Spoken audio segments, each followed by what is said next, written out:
Pandey classes को join करने के लिए हमारे YouTube channel Pandey classes by Parikshit Pandey को सब्सक्राइब करें। नमस्कार साथियों, मैं परीक्षित पांडे एक बार फिर से आप सभी का अपने YouTube channel Pandey classes by Parikshit Pandey में तहे दिल से हार्दिक अभिनंदन एवं स्वागत करता हूं।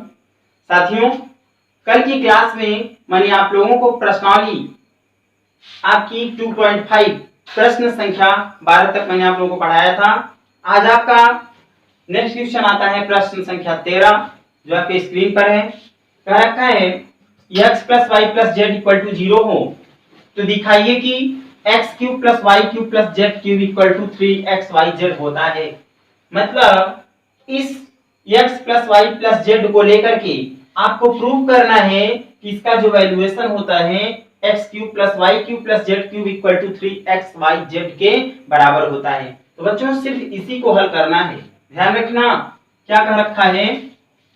सबसे पहले जब इसे सॉल्व करेंगे आप, ठीक है, जब इसे सॉल्व करेंगे तो ये दे रखा है कि x plus Y plus z बराबर 0 दे रखा है। तो x plus Y plus Z को उधर भेज दो, ये हो जाएगा माइनस जेड। ठीक है बच्चा, अब क्या करेंगे, देखो यहाँ पे क्यूब लगे हैं ना, इसका मतलब घन है, तो दोनों पक्षों का घन करने पर, यहाँ लिखो दोनों पक्षों का क्या करने पर, घन, दोनों पक्षों का घन करने पर, घन करने पर। तो बच्चा घन करेंगे तो x प्लस वाई का whole cube equal to minus z का होल क्यूब। ठीक है, a प्लस बी का होल क्यूब क्या होता है बच्चा, होता है a cube plus b cube, b की जगह y है, B cube plus 3ab 3xy। ठीक है, ये होता है 3xy, कोष्ठक में a प्लस बी, a की जगह है x, b की जगह है कितना y। ठीक है, बराबर माइनस जेड का घन करोगे माइनस जेड क्यूब होगा। ठीक है, अब क्या हो जाएगा, अब फिर इसे हल करेंगे आप, तो ये हो जाएगा x cube plus Y cube plus, ध्यान रखना 3xy का गुणा इस x में होगा, तो क्या हो जाएगा आपका, हो जाएगा 3x स्क्वायर y। इसे आगे की ओर हल करेंगे तो इस 3xy को लिख लीजिए। बच्चों एक बात ध्यान रखना, ये जो वैल्यू दे रखा है आपको, x प्लस वाई का मान किसके बराबर था, z के बराबर, यहां दे रखा है ना माइनस जेड के बराबर, तो इसकी जगह इस x प्लस वाई की जगह कितना रखोगे माइनस जेड, तो गुणित माइनस जेड बराबर माइनस जेड क्यूब। बच्चों जब इसे हल करोगे ये हो जाएगा x cube plus Y cube, 3xy का गुणा माइनस जेड में होगा, तो हो जाएगा आपका माइनस 3xyz बराबर माइनस जेड क्यूब। ठीक है बच्चों, इसे हल करोगे तो ये हो जाएगा x cube plus Y cube, minus z cube इधर आएगा तो प्लस जेड क्यूब बराबर माइनस 3xyz उधर जाएगा, ये हो जाएगा प्लस 3xyz। यही बच्चों इसका क्या है आंसर। ठीक है, आपको यही सिद्ध करना था, यहां लगा देंगे इति सिद्धम। ठीक है, इसे ध्यान से नोट करें, आप लोग मन लगा करके पढ़ा करें, वीडियो में लास्ट तक बने रहा करें, लास्ट तक आप लोग वीडियो को देखा करें। ठीक है, अब चलते हैं हम प्रश्न संख्या 14 की तरफ। नेक्स्ट क्वेश्चन बच्चों आपकी स्क्रीन पर है 14 नंबर, कह रखा है वास्तव में घनों का परिकलन किए बिना निम्नलिखित का मान ज्ञात कीजिए। घनों का परिकलन किए बिना, इनका परिकलन नहीं करना है, फिर भी इनका मान आपको ज्ञात करना है। बच्चों आपने एक फार्मूला पढ़ा था, आपको पता है a plus b plus c equal to 0, एक आपने नियम पढ़ा था, और उसमें आपने देखा था कि a cube plus b cube plus c cube equal to 3abc होता है। ऐसा फार्मूला आप लोगों ने पढ़ा था, उसी का नियम का पालन करिए और इससे आप सिंपली से हल कर जाइए। ठीक है, तो चलते हैं आपके सवाल की तरफ। देखो बच्चों कि यदि आपने एक सर्वसंख्या पढ़ा था कि a plus b plus c बराबर 0 सर्वसमीका से, सर्वसमीका से, अब इस सर्वसंख्या से, ठीक है, आगे कि एक फार्मूला पढ़ा था a cube plus b cube plus c cube equal to 3ab हल कर जाइए। तो सबसे पहले देखो a plus b plus c के लिए देखो a plus b plus c बराबर 0 होना चाहिए। तो a का मान कितना है -12, देखो -12 प्लस b का वैल्यू कितना है 7, ठीक है, प्लस c का वैल्यू है 5। बच्चों 7 5 12, 12 में से माइनस घट गया, कितना आ गया है 0। अच्छा एक नियम का पालन दूसरा होता है a cube plus b cube plus c cube equal to 3abc होता है। ए का मान कितना है, ए क्यूब है ना बच्चा, ए क्यूब ए की जगह -12, ठीक है, a cube plus b cube, तो बी की जगह कितना है 7 है, बी क्यूब प्लस सी की जगह 5 है, 5 का क्यूब बराबर 3abc। तो 3a का मान है -12, b का मान कितना है 7, c का मान कितना है 5। अब देखो बच्चों इसी को हल कर लो ना तो आपका आंसर बन जाएगा। देखो कैसे, 12 तिया 36 और 7 पचे 35, तो 36 और 35 का आप कर दीजिए गुणा, किसका 36 और 35 का, तो कितना हो जाएगा बच्चों, इसको अगर गुणा कर लोगे 36 और 35 का ये हो जाएगा -1260। तो घनों का देखो बिना परिकलन किए इसका क्या गया, यही आपका आंसर हो गया।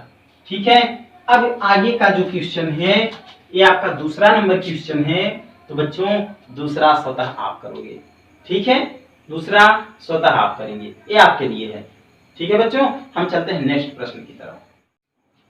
ये रहा बच्चों आपकी स्क्रीन पर प्रश्न कर रखा है, नीचे दिए गए आयतों जिनमें उनके क्षेत्रफल दिए गए हैं, ध्यान रखना ये आयतों के क्षेत्रफल दिए गए हैं, में से प्रत्येक लंबाई और चौड़ाई के लिए संभव व्यंजक दीजिए। मतलब इसमें आपको लंबाई और चौड़ाई का माप अलग अलग दर्शाना है। ठीक है बच्चों, फिर आगे की ओर जब हम बढ़ते हैं इसमें हम यह पाते हैं कि जो ये पहला है इसे हल करते हैं। ये लिखा है 25a² - 35a + 12। तो बच्चा क्या होता है, सबसे पहले इस 25 का गुणा इस 12 में होगा, तो 25 में 12 का गुणा करोगे तो 300 होगा। अब 300 का ऐसा गुणनखंड करो कि जोड़ने पर, क्या करने पर, जोड़ने पर जो लास्ट का डिजिट होता है इसके पहले जो सिंबल होता है वही करने पर, तो जोड़ने पर कितना है 35 है। तो बच्चों 15 में 20 का गुणा करो तो 300 होगा, अब 15 में 20 जोड़ दो तो 35 भी होगा। उसी तरह से देखो इसको करोगे, ये हो जाएगा 25a² माइनस ये हो गया आपका कितना 20 + 15, यहाँ a लिखा है a को लिख लो, प्लस कितना है 12 को लिख लो, इस लिख देंगे फिर 25a² माइनस 20 का गुणा a में तो 20a माइनस प्लस माइनस होगा, 15 का गुणा a में 15a, अब ये हो गया, ये क्या लिखा है +12 लिख लेंगे। अब इसमें से और इसमें से आप क्या करेंगे, इन दोनों में कॉमन फैक्टर बनाएंगे। ठीक है, तो 25a और 20a में कुछ कॉमन है, वो क्या है 5a। जब 5a कॉमन लेंगे 5 × 5 = 25, a² था, एक का बाहर आया, एक बचा, 5 × 4 = 20, 4 a देखो बाहर आ गया माइनस। अब 15a और +12 में क्या है, यहाँ 3 है, 3 कॉमन है, 3 × 5 = 15, 5a माइनस प्लस माइनस 3 × 4 = 12, 4 हो गया। ठीक है बच्चा, अब देखो ये दोनों एक जैसे हैं, इन्हें ब्रैकेट में कर लो, 5a - 4 और 5a - 3, तो 5a - 3 यहाँ हो जाएगा, तो 5a - 3। ठीक है, यही बच्चों इसका क्या हो गया आंसर। अब कहा था लंबाई और चौड़ाई बताइए। मान लो अगर इसको लंबाई मानोगे तो चौड़ाई हो जाएगी, और अगर इसको चौड़ाई मानोगे तो ये लंबाई हो जाएगी। बात समझ गए?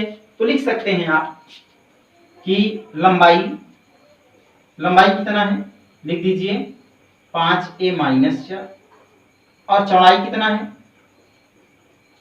चौड़ाई तो चौड़ाई है 5a - 3। 5a minus 3। ठीक है, तो ये लंबाई है और ये क्या है, चौड़ाई है। आगे की ओर जब हल करेंगे सेकेंड क्वेश्चन को, तो सेकेंड का सलूशन आप लोग देख सकते हैं। यहाँ लिखा है 35y square plus 13y minus 12। 35 में 12 का गुणा करेंगे, तो 35 में आप सबसे पहले 12 का गुणा कर देंगे, जितना आएगा उसका ऐसा गुणनखंड करेंगे कि घटाने पर कितना आ जाए, 13 आ जाए। यदि अगर 28 में 15 का गुणा कर दिया जाए तो वह वैल्यू 35 और 12 के गुणनफल के बराबर हो जाता है। फिर क्या करेंगे, तो आप उसी तरह से 28 में से यदि अगर 28 में से अगर 15 को आप घटा देंगे तो आपका वैल्यू देखो आ जाएगा। कैसे करेंगे, 35y स्क्वायर प्लस, तो बच्चों इसको हल करेंगे, आप जब हल करेंगे तो 28 माइनस 15 और ये y है, y लिख देंगे, माइनस 12 है, 12 को लिख देंगे। फिर क्या करेंगे, 35y स्क्वायर प्लस और प्लस का गुणा प्लस होगा, 28 का गुणा y में 28y हो गया, प्लस माइनस माइनस 15 का गुणा y में कितना हो गया, 15y और माइनस 12। बच्चों इसमें और इसमें आप कॉमन लेंगे, कॉमन लेंगे जब, तो इन दोनों में कॉमन क्या है, ध्यान रखना 7y कॉमन है, 7 पंचे 35, एक y बाहर है, एक y, 7 चौको 28, 4। ठीक है, अब 15 और 12 है, इसमें 4 कॉमन है, तो 4 तिहाई, सॉरी 4 कॉमन नहीं है, 3 कॉमन है, 3 पंचे 15 और ये y है, y को लिख लेंगे, माइनस माइनस यहाँ प्लस होगा, 3 चौक 12, यहाँ 4 हो जाएगा। अब क्या करेंगे, देखो ये दोनों एक जैसे हैं, इनको लिख लेंगे, 5y प्लस 4 को एक ब्रैकेट में और 7y माइनस 3 को एक ब्रैकेट में, तो 7y माइनस 3, यही इसका क्या हो गया बच्चों, यही इसका आंसर हो गया। ठीक है, तो इसमें लंबाई किसको मानते हैं आप, चौड़ाई, ये आप पर निर्भर है। मान लीजिए लंबाई है तो ये चौड़ाई है, यदि अगर ये चौड़ाई है तो ये लंबाई है। ठीक है, चलते हैं प्रश्न संख्या 16, जो इस प्रश्नावली का लास्ट क्वेश्चन है। उसके बाद आपकी प्रश्नावली 3 शुरू हो जाएगी, लेकिन इसके पहले आपका एक टेस्ट होगा। ठीक है, इसे नोट रहा बच्चों, आपकी स्क्रीन पर आपका प्रश्न संख्या 16 कह रखा है, घनाभों जिनके आयतन नीचे दिए गए हैं की विमाओं के लिए संभव व्यंजक क्या है। अब आप जानते हैं जो घनाभ होता है, घनाभ में क्या विमा होती है, कितनी विमा होती है, घनाभ में 3 विमाएं होती हैं, है ना, लंबाई, चौड़ाई और ऊंचाई, है कि नहीं। तो उन्हीं तीनों को इसमें ज्ञात करना है, लंबाई को भी, चौड़ाई को भी और ऊंचाई को भी। ठीक है बच्चा, तो चलते हैं इनकी विमाओं की तरफ, क्या होती हैं इनकी विमाएं। तो पहले सॉल्व को करते हैं। ठीक है, पहले व्यंजक को सॉल्व करते हैं। दे रखा है 3x स्क्वायर माइनस 12x। अब इसमें आप बताएं कुछ कॉमन है, कुछ कॉमन क्या है, 3 और x को अगर बाहर ले लो तो बच्चा 3x बाहर आया, यहाँ 2 ठो थे, कई x बचाए, 3 चौक 12, 4 हो गया, x बाहर आ गया। अब संभावित इसकी व्यंजक, तो संभावित क्या क्या इसमें होंगी, इसमें लंबाई होता है, चौड़ाई होता है और आपके पास में क्या होता है, और इसकी ऊंचाई होती है। लंबाई, चौड़ाई और ऊंचाई, लंबाई कितनी है, मान लीजिए 3, चौड़ाई कितनी है x, ऊंचाई कितनी है x माइनस 4। या बच्चों इसको भी मान सकते हो कि लंबाई है और इसको चौड़ाई, इसको ऊंचाई। अलग तरीके से व्यंजक आप ले सकते हैं, क्योंकि अगर बच्चा 5 में 3 का गुणा और 2 का गुणा करो, 5 तिहाई 15 दूना 30, चाहे 2 में 3 का गुणा पहले कर दो, 2 तिहाई 6, बाद में 5 का करो तो भी 30। ठीक है, चाहे 5 का गुणा पहले 3 में कर लो, 5 तिहाई 15, लास्ट में 2 का करो तब भी 30। उसी तरीके से इसमें भी चाहे लंबाई इसको मानो, चौड़ाई इसको, ऊंचाई इसको, चाहे इसको लंबाई, इसको चौड़ाई, इसको ऊंचाई मान लो, चाहे इसको ऊंचाई मान लो, इसको लंबाई मान लो, इसको चौड़ाई मान लो, इस तरीके से भी आप मान सकते हैं। ठीक है, ये आपका 16 का पहला क्वेश्चन। चलते हैं दूसरे क्वेश्चन की तरफ। क्या दे रखा है, कह रखा है बच्चों इसमें कि 12ky² प्लस 8ky माइनस 20। सबसे पहले इस क्वेश्चन को आप नोट करें। देखें कह रखा है 12ky² प्लस 8ky माइनस 20। अब 20 का गुणा पहले 12 में कर दो, ये हो जाएगा 240।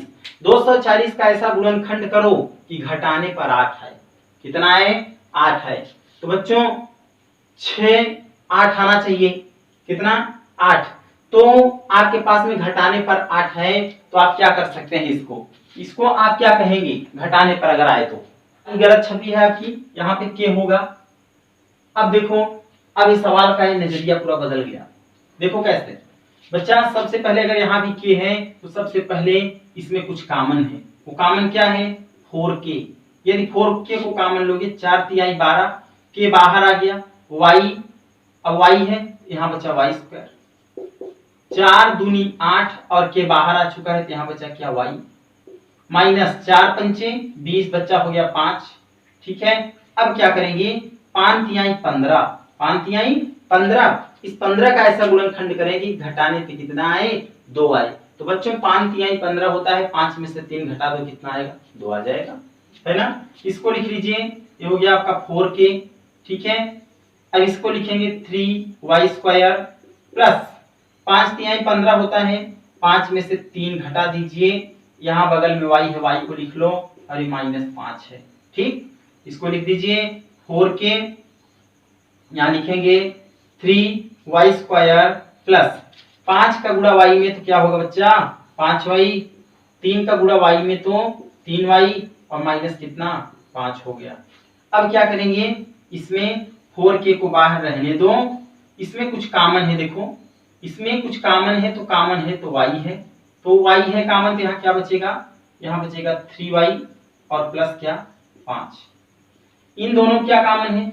1 माइनस 1 कॉमन हो जाएगा, तो यहाँ बचेगा 3y और माइनस माइनस क्या होगा बच्चा? प्लस।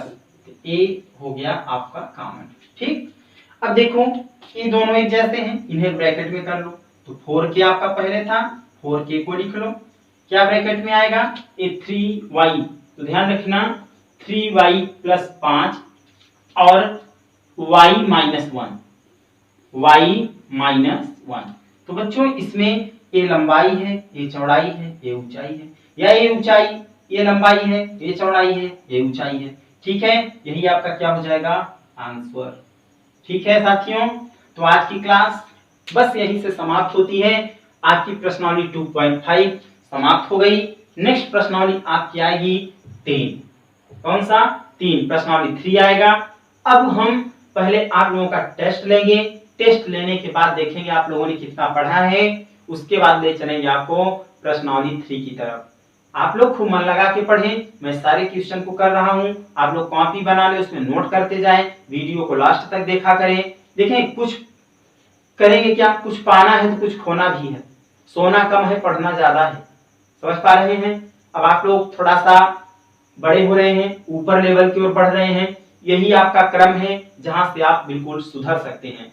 और बच्चों मेहनत अगर मन लगा करके करोगे, ध्यान रखना व्यक्ति जब कभी भी अगर परिश्रम करता है तो कुछ व्यक्ति तो ऐसे होते हैं कि सत्य कार्य जो होता है, सत्य कार्य आपका मूल कार्य, जिससे मन लगाकर पढ़ना है। तो कुछ लोग मन लगाते हैं लेकिन आधे रास्ते में ही छोड़ जाते हैं। कुछ लोग जब जानते हैं वो कठिन है तो उसमें मन ही नहीं लगाते। तो ऐसा नहीं है, कंटिन्यूटी थोड़ा करके प्रतिदिन आप लोग पढ़ते जाएं, देखिए आपके पास ज्ञान का भंडार हो जाएगा और जिस लक्ष्य को आप पाना चाहते हैं वो लक्ष्य आपको आसानी से मिल जाएगा। ठीक है, क्योंकि ध्यान रखना जितना ही कठिन डगर होता है परिश्रम करने में उतना ही मन उम्मीदों के साथ, लग्न के साथ, समझ रहे, भरा हुआ होता है कि अभी बहुत लंबा है। नहीं, धीरे धीरे ज्ञान का सागर भर जाएगा और आप अपने लक्ष्य तक बच्चा पहुंच जाएगा। ठीक है, तो आज की क्लास में बस इतना ही। मन लगाकर पढ़ते रहो और अपने लक्ष्य की ओर अग्रसित रहो। पांडे क्लासेज को ज्वाइन करने के लिए हमारे YouTube channel Pandey classes by Parikshit Pandey को सब्सक्राइब करें।